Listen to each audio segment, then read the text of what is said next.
CUET 2026 crack करना है और इंग्लिश सेक्शन को अपना सबसे स्ट्रांग वेपन बनाना है, तो बॉस ये सीरीज बिल्कुल आपके लिए है। मैं आपका वेलकम करता हूं to CUET slayer by nerdy side, जहां हम इंग्लिश को सिर्फ पढ़ते नहीं मास्टर करते हैं। और आज हम इंग्लिश का एक ऐसा टॉपिक मास्टर करने वाले हैं जिसके questions I guarantee you exam में आते ही आते हैं। The topic is articles.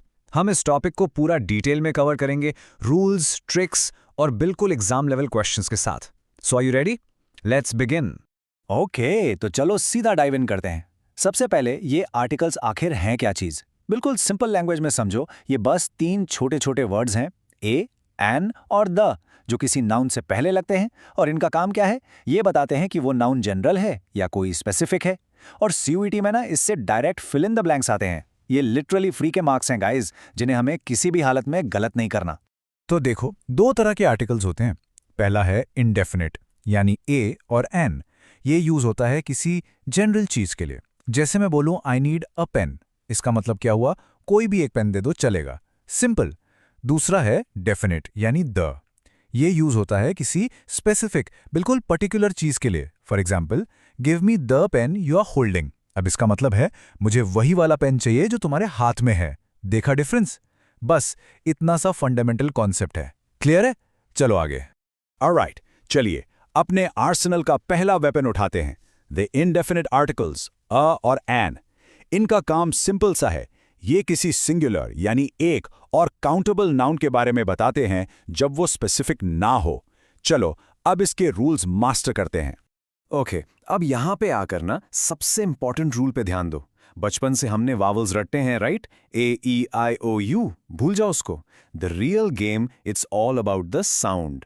अगर अगले वर्ड की शुरुआत एक कॉन्सोनेंट साउंड से हो रही है तो ए लगेगा, जैसे अ केस, सिंपल। लेकिन यहां देखो, यूनिवर्सिटी शुरू तो यू से हो रहा है, जो एक वावल लेटर है, पर इसका साउंड क्या है? यू। ये एक कॉन्सोनेंट साउंड है, इसलिए अ यूनिवर्सिटी होगा, ना कि एन यूनिवर्सिटी। समझ रहे हो? बिल्कुल वैसे ही अगर वर्ड की शुरुआत वाउल साउंड से हो तो एन लगेगा। For instance, an hour. यहां एच लेटर तो कॉन्सोनेंट है, बट इट्स साइलेंट, साउंड आ का आ रहा है, इसलिए an hour. So the golden rule, the most crucial point is, word को बोल के देखो, उसके साउंड को सुनो, लेटर को नहीं। Alright, weapon 1 is down. अब बारी है अपने दूसरे और बहुत पावरफुल वेपन की, द। यह है हमारा डेफिनेट आर्टिकल। इसे हम तब यूज करते हैं जब हम किसी ऐसी चीज की बात कर रहे हैं जो स्पेसिफिक है, यूनिक है, या जिसके बारे में सुनने वाले को पहले से ही पता है। तो द कहां कहां यूज होता है? चलो इसको ब्रेक डाउन करते हैं। सबसे पहले यूनिक चीजों के लिए, जैसे द सन, इन जैसा कोई दूसरा है ही नहीं, राइट? फिर सुपरलेटिव्स के साथ, जैसे द बेस्ट स्टूडेंट या द टॉलेस्ट बिल्डिंग, सिंपल। एक और इंपॉर्टेंट रूल, जब हम किसी चीज को सेंटेंस में दोबारा मेंशन करते हैं। For example, I bought a shirt, the shirt is blue. पहली बार अ शर्ट बोला, दूसरी बार द शर्ट, क्योंकि अब वो स्पेसिफिक हो चुकी है, हमें पता है कौन सी शर्ट। Got it? ये पूरे ग्रुप को रिप्रेजेंट करने के लिए भी यूज होता है। जैसे द पुअर का मतलब है सारे गरीब लोग। इसके अलावा याद रखो, सारे बड़े geographical features, oceans, rivers, mountain ranges, deserts, इन सब के नाम से पहले द लगेगा ही लगेगा। और finally, holy books, newspapers, famous buildings, trains और बड़ी ऑर्गेनाइजेशंस के नाम से भी।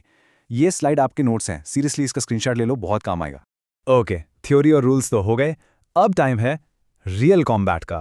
चलो अब देखते हैं कि CUET में आखिर किस लेवल के क्वेश्चंस आते हैं।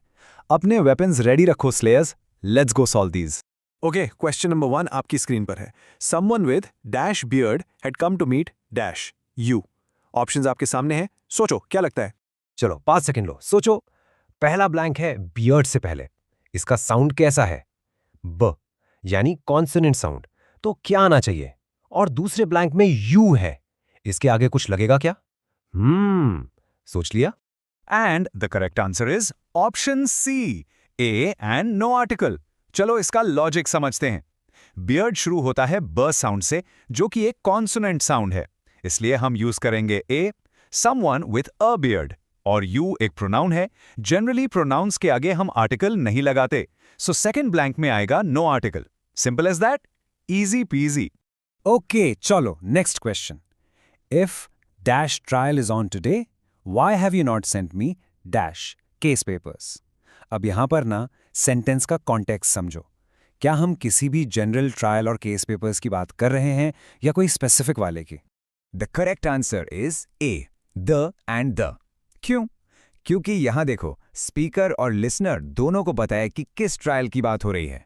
ये एक स्पेसिफिक पहले से डिस्कस ट्रायल है, इसलिए द ट्रायल। और अगर ट्रायल स्पेसिफिक है तो उससे जुड़े केस पेपर्स भी तो स्पेसिफिक ही हुआ है ना, इसलिए द केस पेपर्स। देखा, context is king. Here we go, question number 3. Rajdhani Express now stops at few more stations. पहला ब्लैंक एक ट्रेन के नाम से पहले है और दूसरा few से पहले। अपने रूल्स याद करो, come on. The correct answer is option B, the and a. Rule क्या था याद है? ट्रेन्स, शिप्स, न्यूज़पेपर्स के स्पेसिफिक नाम से पहले हमेशा द लगता है। So the Rajdhani express. और अ फ्यू ये एक फिक्स्ड फ्रेज है जिसका मतलब होता है थोड़े से। So it stops at a few more stations. बिल्कुल इजी मार्क्स, राइट? अगर ये हेल्पफुल लग रहा है तो एक बार कमेंट्स में हाइप जरूर करना। ओके, ये वाला थोड़ा ट्रिकी हो सकता है, ध्यान से देखना। Question 4. It is truly dash honor to meet dash President of India. My hint to you, honor word के साउंड पर फोकस करना और प्रेसिडेंट ऑफ इंडिया के स्टेटस पर। And the answer is D, and the. चलो इसको break down करते हैं। ऑनर, इसमें एच साइलेंट होता है, इसका साउंड ओ से शुरू होता है जो कि एक वाउल साउंड है, इसीलिए एन ऑनर। और प्रेसिडेंट ऑफ इंडिया क्या है? ये एक यूनिक पोस्ट है, एक स्पेसिफिक टाइटल है, दुनिया में एक ही है, इसलिए द प्रेसिडेंट ऑफ इंडिया। दिखा गोल्डन रूल काम आया ना, the sound rule. Alright, last question for this combat round. It is not at all unusual for editor to tamper with writer's manuscript. So, यहाँ editor और writer specific हैं या general sense में use हो रहे हैं? And the correct answer is a, an and a. अब इसको तोड़ते हैं। एडिटर शुरू हो रहा है ई साउंड से जो कि एक वावल साउंड है, और हम किसी भी एनी जनरल एडिटर की बात कर रहे हैं तो an editor. Same logic writer के लिए भी है। हम किसी स्पेसिफिक राइटर की बात नहीं कर रहे हैं, हम किसी भी जनरल राइटर के मैन्यूस्क्रिप्ट की बात कर रहे हैं, इसलिए अ राइटर्स मैन्यूस्क्रिप्ट। कॉन्सेप्ट बिल्कुल क्रिस्टल क्लियर हो गया? ओके, अब चलो बात करते हैं एनिमी टैक्टिक्स की। ये हैं वो कॉमन मिस्टेक्स, वो ट्रैप्स जहां स्टूडेंट सबसे ज्यादा मार्क्स लूज करते हैं। इन ट्रैप्स को अभी पहचान लो तो एग्जाम में बिल्कुल सेफ रहोगे। सबसे बड़ा ट्रैप, और मैं इसको बार बार बोल रहा हूं, है लेटर देखकर आर्टिकल लगा देना। एग्जाम्पल देखो, यूनिवर्सिटी में यू देखा और स्टूडेंट्स एन लगा देते हैं। रॉन्ग, बिल्कुल गलत। इसका साउंड यू है, एक कॉन्सोनेंट साउंड, तो क्या आएगा? A university. ऐसे ही आवर में एच देखा और ए लगा दिया, अगेन रॉन्ग। एच साइलेंट है, साउंड ओ का है जो कि एक वावल साउंड है, सो एन आवर। तो मास्टर ट्रिक क्या है? आंख बंद करके लेटर मत देखो, वर्ड को मन में बोलो और उसके स्टार्टिंग साउंड को सुनो। That's the ultimate slayers fix. Okay slayers, our mission is almost complete. अब टाइम है अल्टीमेट रिवीजन का। सब कुछ एवरीथिंग जो हमने आज सीखा उसे एक ही स्लाइड में फास्ट फॉरवर्ड रिकैप करते हैं ताकि एग्जाम से पहले आपको बस इसे देखना पड़े। Ready for the final lap? तो चलो जल्दी से सब कुछ रिवाइज करते हैं। ए यूज होता है कॉन्सोनेंट साउंड से पहले, एन यूज होता है वाउल साउंड से पहले, द यूज होता है स्पेसिफिक या यूनिक चीजों के लिए। इसके अलावा द कहाँ यूज होता है? Superlatives, groups, oceans, reverse, hotels, newspapers और ऑर्गेनाइजेशंस के नाम के आगे। और सबसे बड़ा गोल्डन रूल नंबर 1 क्या है? से it with me, always focus on the sound, not the spelling.